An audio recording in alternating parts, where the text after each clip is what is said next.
That's why people come and say, well, since after I saw braco, my life changed completely.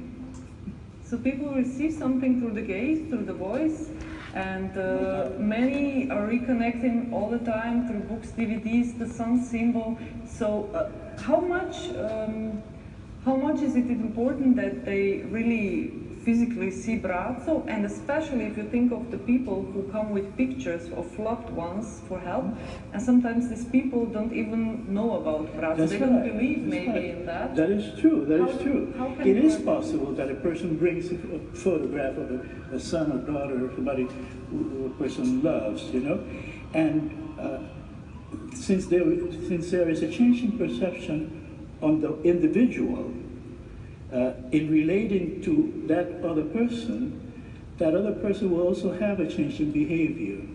And in fact, it does happen. It happens that people come in with a picture of a mother or father, and somehow that person gets healed, because once that individual who's there physically present with braco changes his neurological and perceptional framework, then he impacts on the other as he relates to that person. Mm-hmm. So if we think of terms like antennas, that people change as antennas or senders and then send out something different? We are antenna systems. In reality, the brain is an antenna system. The DNA is also an antenna system. We are constantly exchanging energy, light, and information. You and I, right now, we're exchanging thoughts, right? We're talking. But in addition to that, through our eyes, we're exchanging energy, light, and information. We have a toroidal field of energy that surrounds us. We are not this body. We are the field of energy around us. And my field of energy is interacting with your field of energy. And there's an exchange there right now. That is why we could even communicate silently, in a way. Of course, in order to explain scientific information, one needs to use language, you know. But sometimes language does not provide all the information. The tone of voice provides the information, the frequency, the energy frequency provides the information, and that information at times is more truthful than what's being said.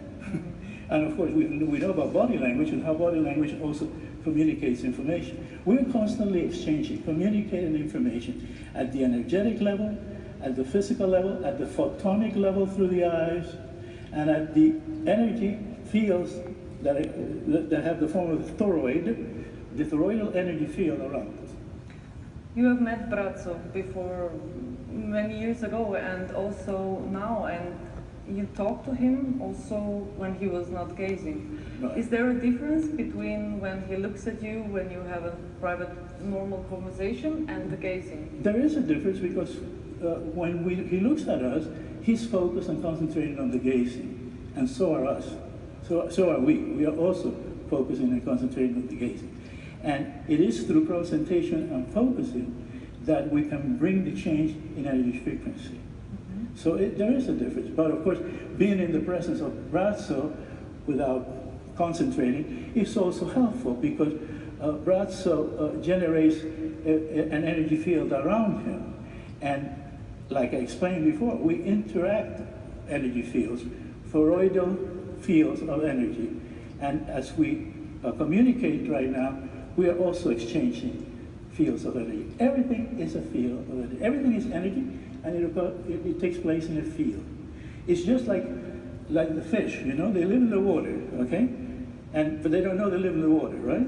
We live in the water, in the water of energy. We're swimming in ocean We're swimming of light. in the ocean of light, that's right. Yes. That's a good way to put it, right, exactly.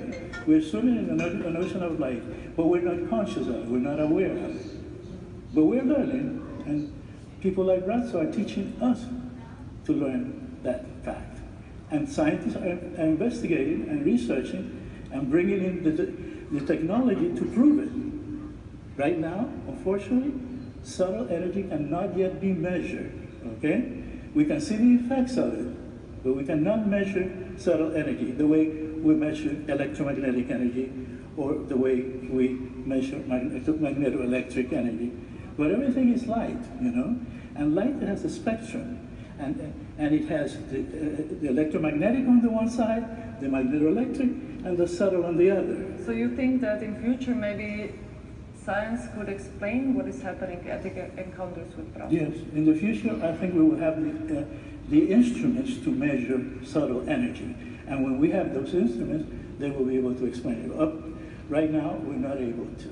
Our technology has not been developed to that level, because subtle energy and scalar energy is a sort of energy that does not occur in frequencies, you see.